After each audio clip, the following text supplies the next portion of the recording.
Na nga, nung unang nilabas ang Mobile Legends noong 2016, ang mga unang heroes ay si Mia, Balmond, medyo straight pa ang buhok niya dito. Si Saber, kulay pink pa yung buhok. Si Alice, na revealing pa yung damit. Si Lilulu or si Nana ngayon. Si Tigreal or Tigreal. Si Dante or si Alucard ngayon. Si Karina na malaki pa yung blade niya. Si Akai na Kung Fu Panda talaga. At si Franco. Sila yung 10 pinakaunang heroes ng Mobile Legends.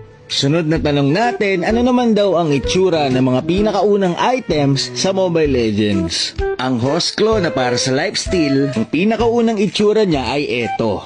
Ang pangalan nito ay Tooth Grid. Dito naman sa Endless Battle, ang pinalitan lang ay Icon. Ito ang unang itsura ng Endless Battle.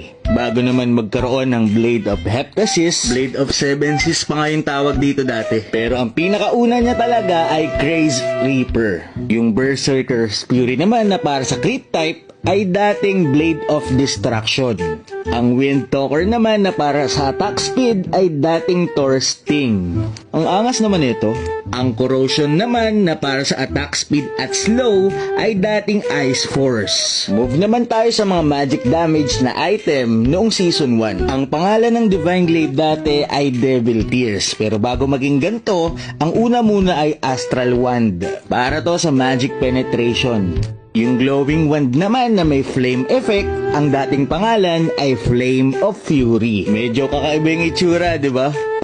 Para naman sa Clock of Destiny, ang unang tawag muna dito ay Eternal Scepter. Parang mas maganda to guys, no? Yung Nimble Blade naman, kung natatandaan nyo yung pang jungle item, ito yung pinakaunang itsura niya na maa-upgrade mo sa Raptor's Machete. Yung Athena Shield naman na may armor ay dating Saint's Refuge.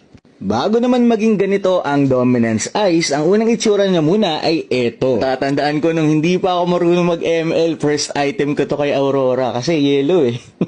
Punta naman tayo sa mga items na tinanggal ng Mobile Legends. So ayan, i-post nyo na lang pero lahat ng mask tinanggal yan ng Mobile Legends. Pati na rin yung mga jungle items.